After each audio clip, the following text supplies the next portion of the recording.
Assalamualaikum warahmatullahi wabarakatuh.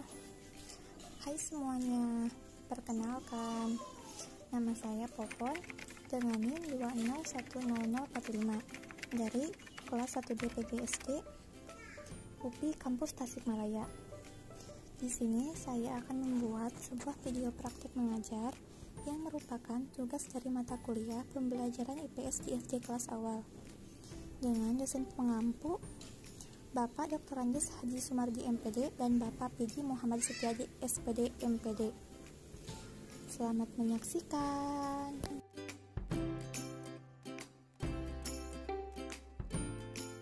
Assalamualaikum. Selamat pagi anak-anak. Bagaimana kabarnya hari ini? Oke, kita mulai saja ya belajar kita hari ini. Sebelum kita belajar, kita bernyanyi dulu yuk, agar kita bisa lebih semangat. 1, 2, 3. Satu jari kananku, satu jari kiriku, bersatu jadi dua, ku buat jembatan. Dua jari kananku, dua jari kiriku, bersatu jadi 4, ku buat kamera. 3 jari kananku, 3 jari kiriku, bersatu jadi 6, ku buat menara tinggi. 4 jari kananku, 4 jari kiriku, bersatu jadi 8, ku buat kelinci lompat. 5 jari kananku, 5 jari kiriku, bersatu jadi 10, ku buat berdoa. Alangkah baiknya sebelum kita belajar, maka kita berdoa dulu yuk. Mari kita berdoa menurut agama dan kepercayaannya masing-masing. Berdoa dimulai. Berdoa selesai. Oh iya, apakah hari ini semuanya pada hadir? Oke, bagus. Oke, kita mulai saja ya pembelajarannya.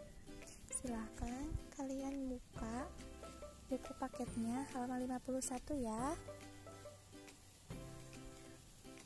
Hari ini kita akan membahas tentang kegiatan jual beli. Nanti diharapkan di akhir pertemuan teman-teman semua bisa dan mampu untuk melakukan kegiatan jual beli yang sesuai dengan syarat-syaratnya. Di sini ada yang tahu tidak apa itu kegiatan jual beli, atau pernah melakukan kegiatan jual beli? Misalnya nih, ibu kalian pernah menyuruh pergi ke warung tidak? Nah, beli apa?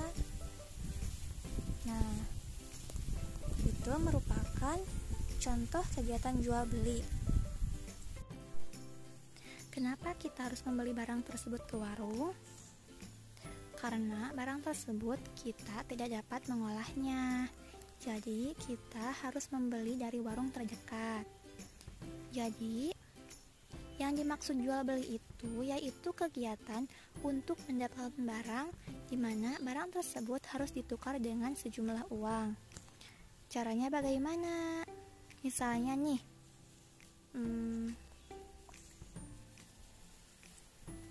Daniel kehabisan buku tulisnya, maka Daniel harus pergi ke toko peralatan alat tulis untuk membeli buku yang baru. Nah, kegiatan tersebut dapat dikatakan sebagai proses kegiatan jual beli. Terjadinya kegiatan jual beli itu adalah kegiatan untuk mendapatkan suatu barang yang kita inginkan, di mana barang tersebut harus kita tukarkan dengan sejumlah uang. Kenapa kita membutuhkan uang? Karena uang sebagai alat tukar yang sah, yaitu alat tukar dalam kegiatan jual beli. Nah, uang ada 2 jenis macam. Yang pertama yaitu ada uang kertas dan yang kedua ada uang logam. Uang kertas bentuknya panjang tipis serta bisa dilipat. Dan teksturnya halus. Nah, yang kedua yaitu ada uang logam. Uang logam ini bentuknya bulat. Bulat seperti bola ya, tapi tipis, tidak bundar. Nah, kalian biasanya kalau mau nabung di celengan biasanya menggunakan uang logam seperti ini, berupa berbentuk koin ya. Nah, teman-teman, kalian ketika melaksanakan kegiatan jual beli, kalian harus jujur ya. Misalnya nih, kalian membeli cimol 2 bungkus, harga 1 bungkusnya yaitu seharga Rp1.000. Nah, kalian harus membayar senilai Rp2.000 karena kalian membeli 2 bungkus. Nah, kemudian dalam kegiatan jual beli itu ada syarat-syarat kegiatan jual beli. Ada 4 syarat dalam kegiatan jual beli itu. Yang pertama, ada penjual. Apa sih itu penjual? Ada yang tahu gak? Penjual itu yaitu orang yang menjual barang. Yang kedua, yaitu ada pembeli. Pembeli itu yaitu orang yang membeli barangnya. Nah, seperti kalian nih, membeli barang. Seperti tadi yang contohkan membeli cimol. Kalian membeli cimol sebanyak 2 bungkus. Yang ketiga yaitu ada barang yang didagangkan. Misalnya nih, tadi kalian membeli cimol. Si penjualnya itu menjual cimol. Nah, si cimol itu adalah barang yang dijual belikannya. Yang keempat yaitu ada uang. Uang yaitu alat untuk menukar barang, yaitu sebagai alat pertukaran yang sah. Nah, tadi kan kalian sudah membeli cimol sebanyak 2 bungkus. Nah, kalian juga harus membayar sebanyak Rp2.000 karena harga 1 bungkus cimol itu harganya Rp1.000. Karena kalian membeli 2, maka kalian harus membayar Rp2.000. Teman-teman, itulah yang merupakan syarat-syarat terjadinya jual beli. Apabila salah satu dari keempat syarat itu tidak terpenuhi atau tidak ada, maka kegiatan jual beli tersebut tidak sah ya. Nah, seperti yang dikatakan tadi ya, kalian di sekolah pasti jajan alias melaksanakan transaksi jual beli. Nah, setelah di sekolah, kalian bisa juga di rumah. Lihat contoh di rumah. Di rumah terdekat, di tempat kalian nih, atau lingkungan dekat yang dekat rumah kalian, ada tempat terjadinya kegiatan jual beli. Yaitu ada 4. Yaitu yang pertama pasar. Pasar itu adalah sebuah tempat bertemunya penjual dan pembeli dari segala penjuru. Di pasar itu ada yang menjual sayuran, buah-buahan, beras, dan yang lainnya.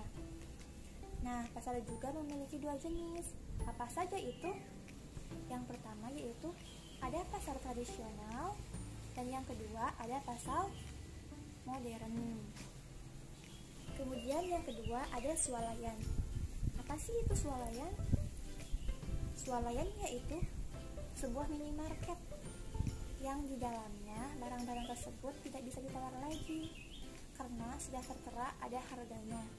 Misalnya nih, pasti di tempat kalian ada Alfamart, Indomart, atau Alfamidi. Yang ketiga yaitu ada toko. Toko yaitu tempat jual yang di dalamnya lebih menyediakan berbagai macam barang.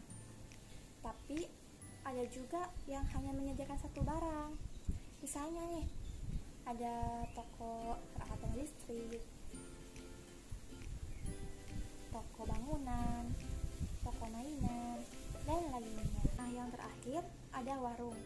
Ini warung pasti sering kalian dengar ya. Warung itu merupakan tempat jual beli yang paling dekat dengan rumah kita, yang dimana di dalam warung itu ada yang jual beras, sembako, ada jajanan, baik itu makanan dan minuman. Nah, sekarang kalian paham kan? Silahkan, sekarang ada yang ingin ditanyakan? Baiklah, kalau tidak ada ya, Teteh akan menyimpulkan materi hari ini. Jadi, jual beli itu adalah suatu kegiatan untuk menjadwalkan barang yang harus ditukar dengan sejumlah uang. Nah, dalam jual beli itu ada syaratnya.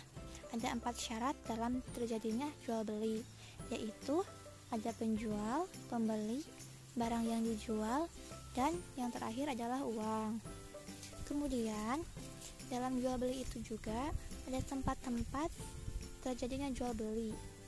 Misalnya nih, ada tempat jual beli yang dekat dengan rumah kita, yaitu ada 4. Misalnya nih, ada pasar, swalayan, toko, dan warung. Nah, dalam pasar itu ada 2, yaitu ada pasar modern dan pasar tradisional. Nah, sekarang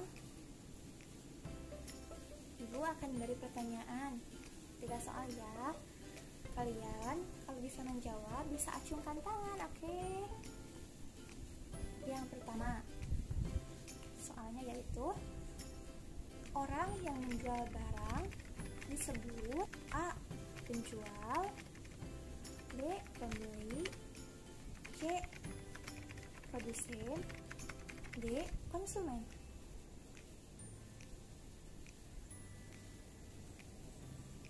Jawabannya adalah A.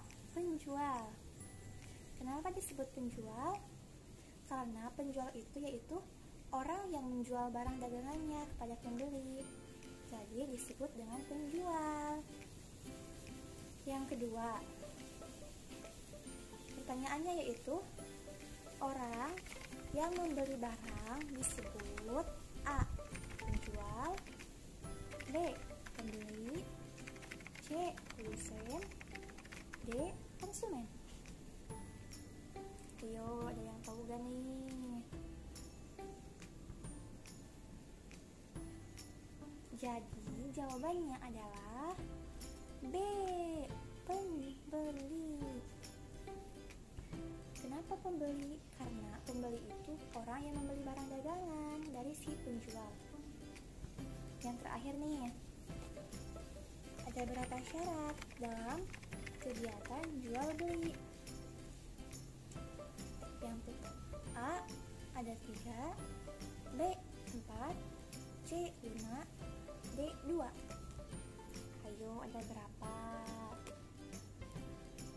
Jawabannya adalah ada 4.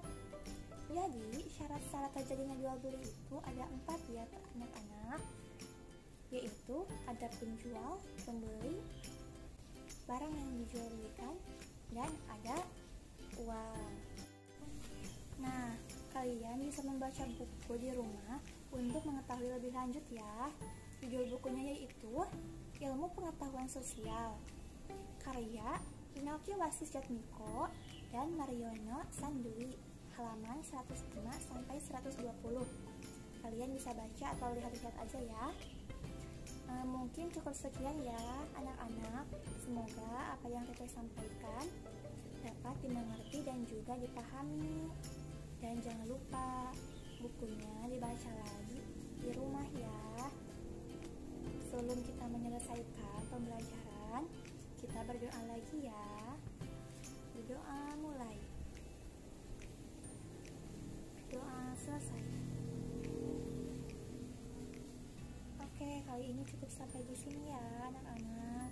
Terima kasih. Selamat pagi. Wassalamualaikum warahmatullahi wabarakatuh. Terima kasih telah menonton video saya. Jangan lupa subscribe channel ini di PGSD 20 UPI Tasikmalaya dan Humanika Laboratory untuk mendapatkan ilmu yang bermanfaat lainnya. Sekian, terima kasih. Jangan lupa untuk like, komen di kolom komentar. Wassalamualaikum warahmatullahi wabarakatuh. Bye bye.